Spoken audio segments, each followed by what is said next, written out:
오늘 말씀은 시편 53편 1절에서 6절까지입니다. 오늘 말씀은 시편 53편 1절에서 6절까지입니다. 제가 가지고 있는 구약성경은 839쪽입니다. 시편 53편 1절에서 6절입니다.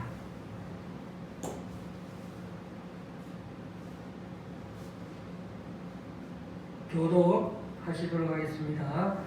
어리석은 자는 그의 마음에 이르기를 하나님이 없다 하도다. 그들은 부패하며 가증한 악을 행하며 선을 행하는 자가 없도다.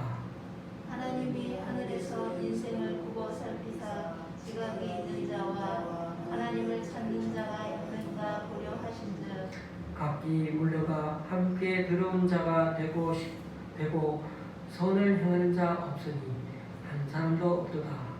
죄악을 행하는 자들은 무지하냐. 그들이 떡 먹듯이 내 백성을 먹으면서 하나님을 부르지 아니하는도다.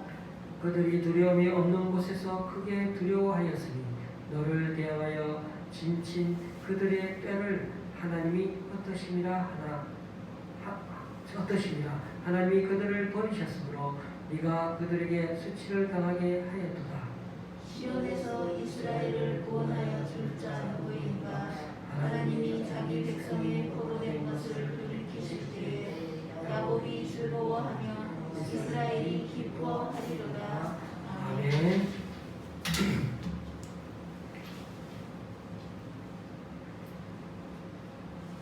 예, 오늘 시편 53편인데 조금 수고스러우시지만은 한 군데를 더 찾아보겠습니다. 시편 14편입니다. 53편이 표시가 되어 있고 시편 14편입니다. 시편 14편.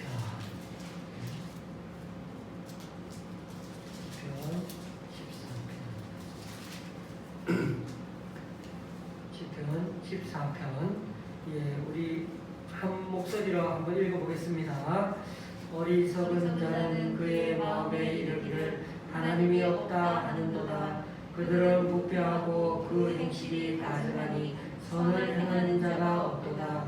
여호와께서 하늘에서 인생을 보고 살피사 지각이 있어 하나님을 찾는 자가 있는가 보려 하신즉 다 치우쳐 함께 들어온 자가 되고 선을 행하는 자가 없으니 하나도 없도다.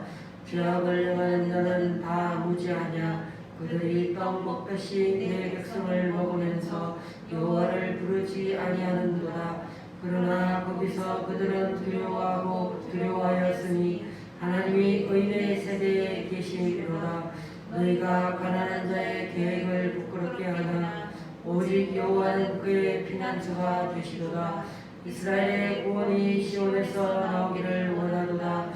여호와께서 그의 백성을 포로된 곳에서 돌이키실 때 야곱이 즐거워하고 이스라엘이 기뻐하리로다. 아멘. 예, 제가 이렇게 읽어보라고 한 것은 시편 53편하고 거의 비슷하다는 걸 느끼실 겁니다. 14편이 또 우리가 다윗의 시라고 되어 있거든요. 그것처럼 53편도 다윗의 그렇게 마스길이라고 그렇게 표현이 되어 있습니다. 그래서 왜 14편의 내용이 거의 비슷하게 53편에 다시 실려 있는지는 결국은 설명이 없어서 추측할 수밖에 없습니다. 신학자들은 여러 추측을 합니다만 사실 다 완벽하게 받아들이기가 쉽지는 않습니다. 53편 6절에 보면은 하나님이 포로된 백성을 회복시키신다고 그렇게 얘기가 나오죠. 그래서 어떻게 보면은 이 포로된 백성이라고 하면은 바벨론 포로 이후 이야기로 받아들여야 되는데 그러면 좀 난처하지 않습니까? 왜냐하면 다윗 시대에서 아주 몇백 년 후에 그렇게 포로된 얘기이기 때문이죠. 현대의 많은 학자들은 이 해석을 또 받아들여서 14편의 시를 여기서 발전시켜 놓았다고 그렇게 말하는 분도 있습니다. 또 한 가지 의견은 14편은 이스라엘 내부의 그 내부의 악인에 대한 교훈을 얘기한 것이라면 오늘 이 53편에 나오는 것은 이스라엘 외부의 적들에 대한 그런 교훈으로 준 말씀으로 봐야 된다. 그렇게 학자들이 말하는 학자도 있습니다. 어쨌든 14편의 시각 53편에 거의 비슷하게 다시 사용되는 데는 바로 앞 52편과 연관이 있는 것으로 또 학자들은 보고 있습니다. 52편 1절이 이렇게 시작됩니다. 포악한 자여, 내가 어찌하여 악한 계획을 스스로 자랑하는가. 여기서 포악한 자가 바로 어리석은 자의 모습과 같다는 것입니다. 그런 점에서 52편, 53편은 연속성이 있는 교훈을 주는 말씀이기도 합니다. 오늘 1절 말씀은 이렇게 시작되죠. 어리석은 자는 그의 마음에 이르기를 하나님이 없다 하도다. 그들은 부패하며 가증한 악을 행하며 선을 행하는 자가 없도다. 먼저 우리는 여기서 어리석은 자에 대해 좀 이해해야 할 필요가 있습니다. 어리석다라는 말은 성경에서 아주 많이 사용되는 말 중에 하나입니다. 성경에는 단순히 지능이 낮거나 또 이렇게 부족한 사람을 가리켜서 어리석은 사람이라고 여기서 말하지 않습니다. 히브리어로 어리석은 사람은 나발이라고 합니다. 나발. 어디서 많이 들어봤죠? 사무엘상 25장에 보면 나발이라는 이름을 가진 사람이 나옵니다. 짐승이 수천 마리를 키우는 아주 거부 부자였죠. 그런데 아주 거만하고 다윗의 호의를 무시했다가 나중에 하나님께서 그를 치셔서 죽였죠. 그때 이 나발이 말 그대로 어리석은 사람 아니었습니까? 그러니까 성경에서 말하는 어리석은 사람은 하나님을 인정하려 하지 않는 아주 완고한 사람을 가리킨다고 보아야 할 것입니다. 그런 사람은 마치 우리가 결국 뭐와 같은 말이냐면 하나님이 없는 것처럼 사는 사람을 어리석은 사람이라고 이 성경에서는 말씀하고 있다는 것입니다. 그리고 신기하게도 사람이 모여 있는 데는 희한하게도 꼭 이런 악한 사람들, 어리석은 사람들이 있습니다. 이런 사람들은 누구에게 무슨 자극이나 충동을 받지 않았는데도 불구하고 스스로 악한 면으로는 생각이 너무나 빨리 돌아가고 또 의도적으로 악하게 행동하는 사람들입니다. 주로 이런 자들이 범죄 집단을 만들기도 하고 직업적으로 악을 자행합니다. 그리고 이런 사람들은 스스로 악의 편에 서서 하나님의 백성들을 조롱하기도 하고 공격하기도 합니다. 그런데 보십시오. 운동 경기를 할 때 의도적으로 반칙을 잡고 하는 사람과 규칙대로 경기하려고 하는 사람 중에 반칙하는 사람이 더 유리할 것 같죠. 왜냐하면 규칙대로 하는 사람이 못하는 짓을 얼마든지 자기가 할 수 있기 때문이죠. 그러나 결국에 가서는 반칙을 잡고 하는 사람은 불리해집니다. 왜요? 다른 사람들이 그의 행동을 이제는 인정해 주지 않기 때문이죠. 그런 점에서 이 세상에서 악한 사람들은 하나님이나 다른 사람들을 두려워하지 않기 때문에 모든 것을 자기 마음대로 할 수 있는 것입니다. 마치 운동선수가 반칙을 써도 심판관이 없는 것처럼 없다고 생각하기 때문에 그렇게 마음대로 할 수 있지 않을까요? 그래서 일단 처음에는 사람들의 눈에 이런 사람들이 이기는 것처럼 보이고 형통한 것처럼 보입니다. 그러나 그런 악인들은 결국 그런 모습은 하나님을 대항해서 싸우는 것이 되기 때문에 왜? 심판관인 무시하는 것이 되는 것이니까 결코 이길 수가 없습니다. 결국은 하나님의 손에 망해서 비참한 최후를 맞이하게 되는 것입니다. 그래서 시편 1편에서 악인들은 바람이 나는 겨와 같이 언젠가는 심판의 때 다 날아가 버리고 악인은 망하게 될 것입니다. 그런데 여러분, 사실은 모든 사람들의 마음속에도 악한 성향들이 어리석은 모습들이 있다는 것입니다. 그런데 그 악한 성향들이 평소에는 가만히 잠재되어 있다가 어떤 자극을 받을 때 통제되지 않는 그 분노와 욕망이 막 분출될 때가 있지 않습니까? 그래서 철학자나 문학가, 예술가 중에는 인간 내면에 잠재되어 있는 그런 악마성을 여러 문학이나 예술 작품을 통해 참 많이 보여주려고 했습니다. 특별히 세계의 문호 중에 한 사람이 러시아의 도스토옙스키라는 분은 까라머조코가의 형제들이라는 그런 소설을 썼는데 그게 마지막 소설이죠. 거기에 보면 신이 없으면 모든 것이 허용된다는 말이 나옵니다. 신이 없으면 모든 것이 허용된다. 그러니까 이 세상에 신이 없다면 결국 선과 악, 도덕과 정의 같은 것을 지킬 필요가 없게 된다는 것입니다. 여러분 주변을 한번 보십시오.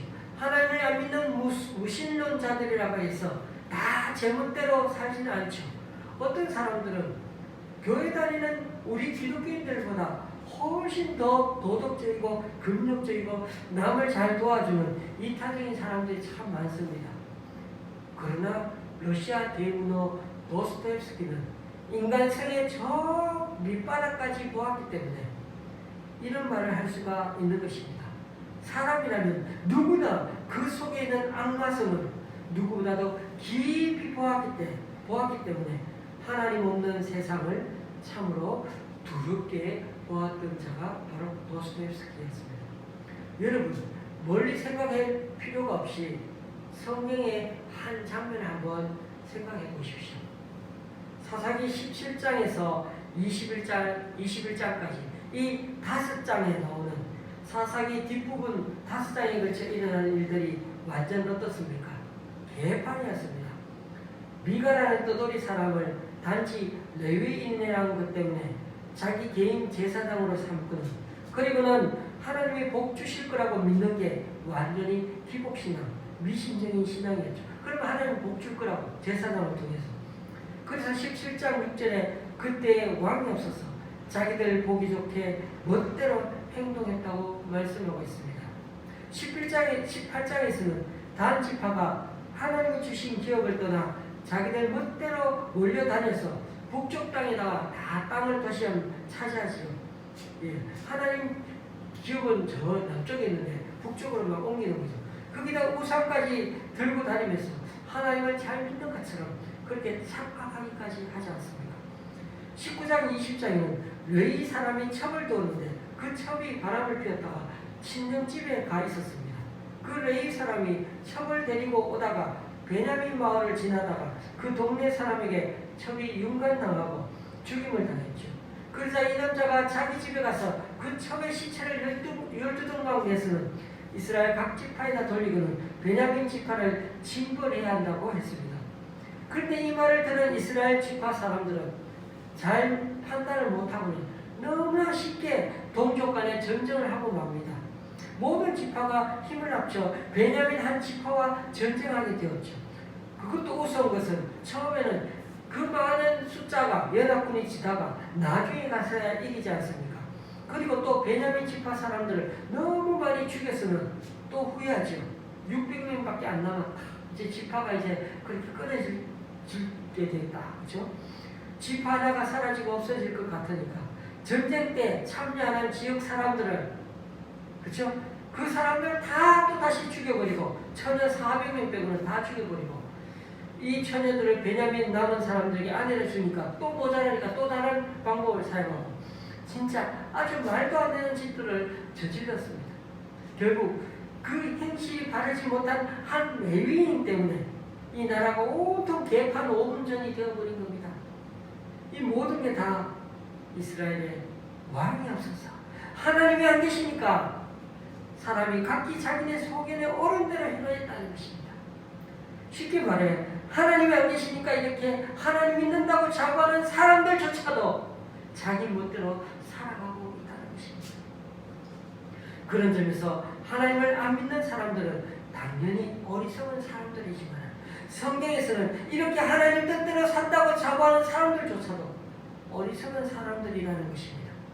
머리로는 하나님의 존재를 인정하지만 실제 삶에서는 하나님 없이 사는 사람도 마찬가지로 어리석은 사람이라고 하나님은 말씀하고 계신 것입니다. 그래서 시편 14편과 53편에 있는 말씀이 신약에도 인용되어 나오지 않습니까? 로마서 3장 10절 12절에 나옵니다. 이것은 제가 대신 그렇게 읽어보겠습니다. 로마서 3장 10절에서 12절입니다. 기록된 바 의인은 없나니 하나도 없으며 깨닫는 자도 없고 하나님을 찾는 자도 없고 다 치우쳐 함께 무익하게 되고 선을 행하는 자는 없나니 하나도 없도다. 여기서 기록된 바라고 하는데 기록된 바가 시편 14편 또는 시편 53편의 말씀을 이렇게 인용했다는 것입니다. 여기서 중요한 단어가 없다이죠. 하나도 없다는 것입니다. 하나님 앞에 모두가 죄인인 이유는 하나님 믿는다고 자처하는 우리들조차도 우리가 얼마나 무익하고 하나님을 찾지 않는 자인지를 철저히 날마다 매번 깨달아야 한다는 것입니다. 오늘 말씀 1절에서도 그들은 부패했다고 표현합니다. 사도 바울은 로마서 1장에서 사람의 부패하는 과정을 이렇게 인상 깊게 설명하고 있습니다. 하나님을 알 때 하나님을 영화롭게도 아니하며 감사하지도 아니하고 오히려 그 생각이 허망해지며 미련한 마음이 어두워졌나니 스스로 지혜 있다 하나 어리석게 되어. 로마서 1장에 있는 이 말씀처럼 여러분 우리도 하나님을 경외하는 마음에서 자꾸 부딪히면은 하나님께 감사하지 않게 될 것이고 그리고 점점 생각이 허망해질 것이고 마음이 어두워지고 그리고 결국은 가서는 욕망의 지배를 받는 삶이 된다는 것입니다. 자기 생각에 따라 좋다 하고 막 따라가는 자기 생각이 곧 기준이 되어버린다는 것입니다. 그게 신앙생활 잘하는 거로 착각하는 것입니다.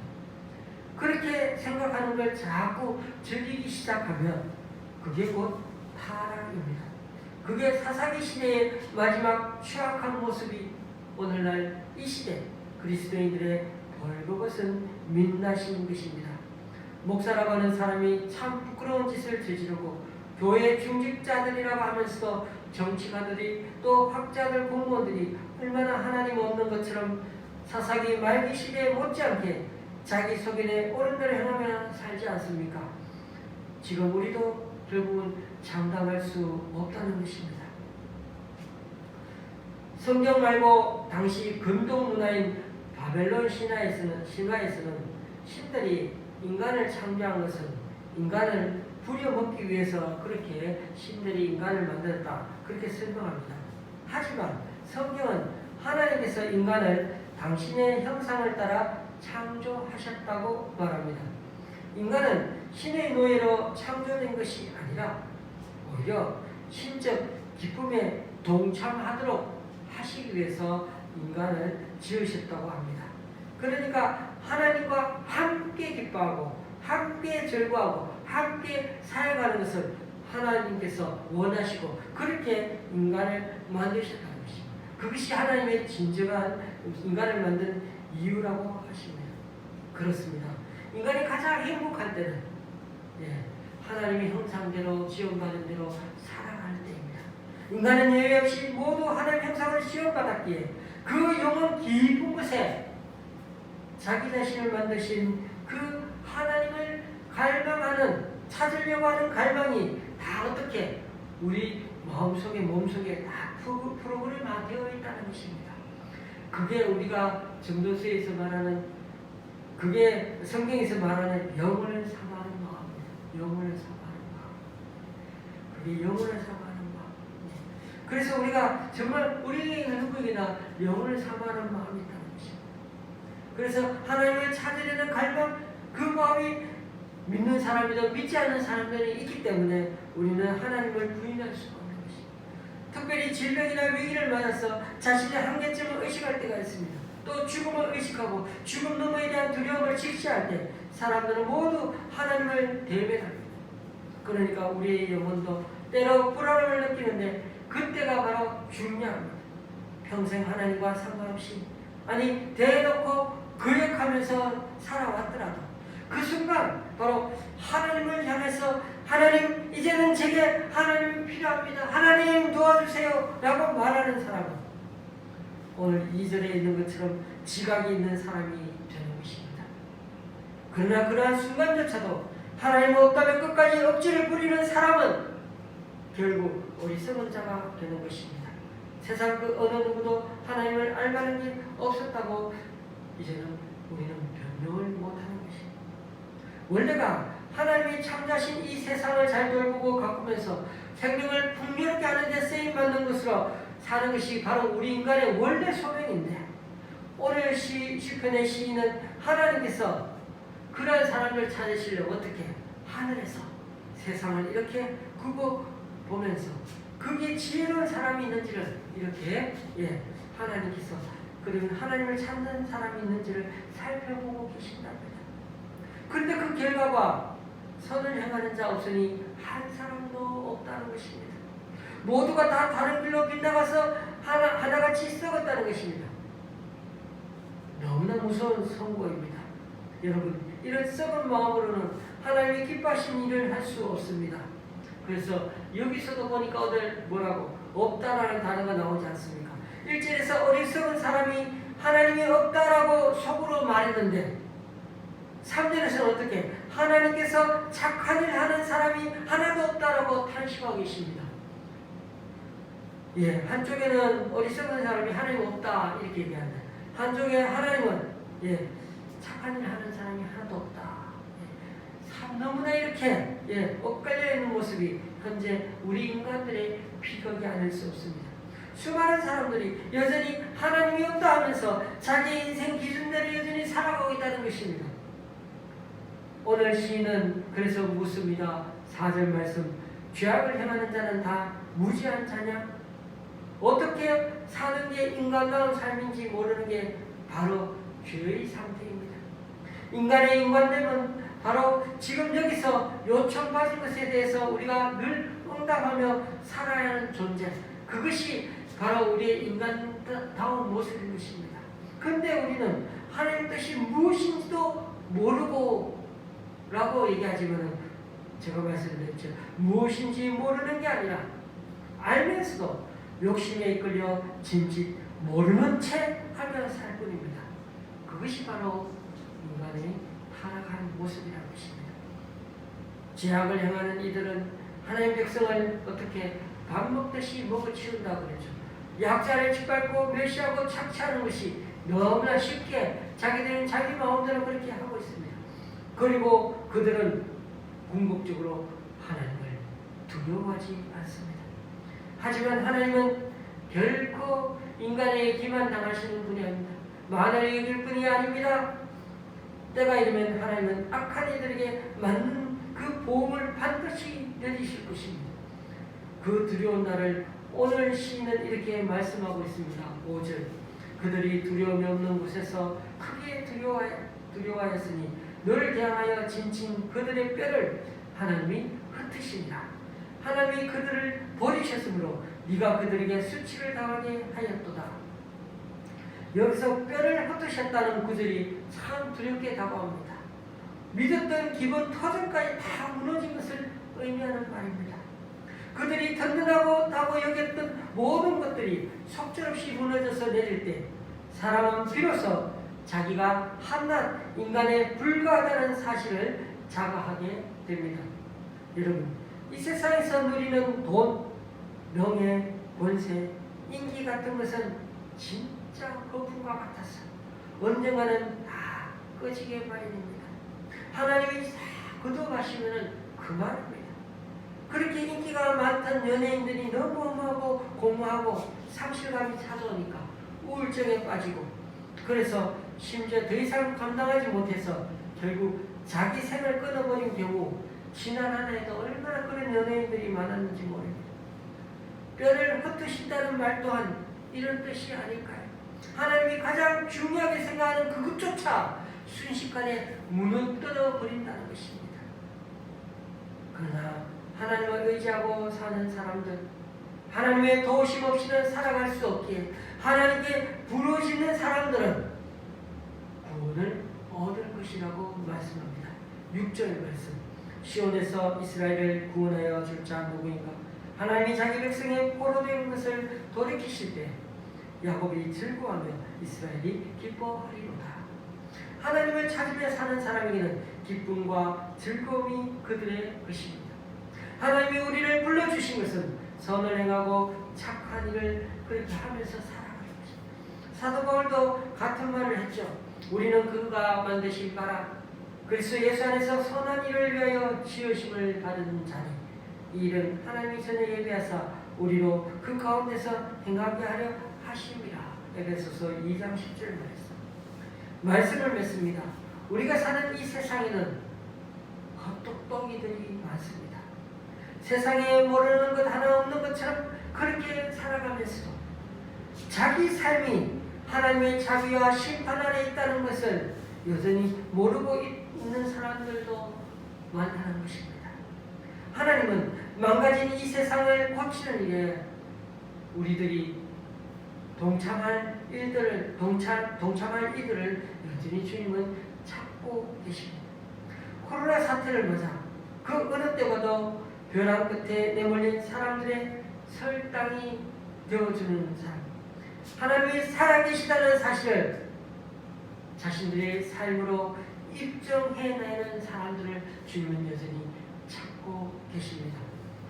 그러므로 부족하지만 주님께서 우리를 그 사랑의 도구로서 서주기를 주님의 이름으로 간절히 기도하며 살아가는 이번 3일간의 우리들의 삶이 되었으면 좋겠습니다. 기도하시겠습니다. 하나님 아버지, 이 세상에는 그 마음에 하나님이 계시지 않는 어리석은 자들이, 나발들이 판을 치고 있습니다. 하나님이 계시지 않는 그들의 삶은 부패하고 역겨울 수밖에 없고 언제나 선을 행하기보다 영광을 따라서 삽니다. 그래서 그들이 아무리 많은 것을 가져도 또 아무리 많은 사람을 거느려도 그들은 하나님께서 찾으시는 사람들이 될 수 없습니다. 그래서 그들은 두려움이 찾아와도 그 두려움이 무엇인지, 어디서 왔는지, 어떻게 왔는지를 몰라 더 두려워합니다. 그러나 우리들 또한 머리로는 하나님 뜻대로 산다 하면서도 사사기 사람들처럼 얼마나 하나님이 없는 것처럼 우리 마음대로 살아가는지 모릅니다. 주님, 우리의 가르친 눈을 보게 하여 주옵소서. 우리가 사는 이 세상에는 헛똑똑이들이 많습니다. 세상에 모르는 것 하나 없는 것처럼 그렇게 살아가면서도 자기 삶이 하나님의 자비와 심판 아래 있다는 것을 여전히 모르고 있는 사람들 말입니다. 특별히 하나님은 망가진 이 세상을 고치는 일에 우리 모두를 동참한 일들을 찾고 계시는데 우리들 자신이 그런 주님의 마음을 담아 그 사랑의 도구로 쓰임받는 우리들 각자가 될 수 있도록 주님, 우리들 한 사람 한 사람을 붙들어 주시고 더욱더 주님 안에 주님과 더불어 주님을 위하여 또한 주님을 의지하며 살아가는 우리들 각자가 될 수 있도록 역사하여 주시옵소서. 예수님의 이름으로 기도드리옵나이다. 아멘.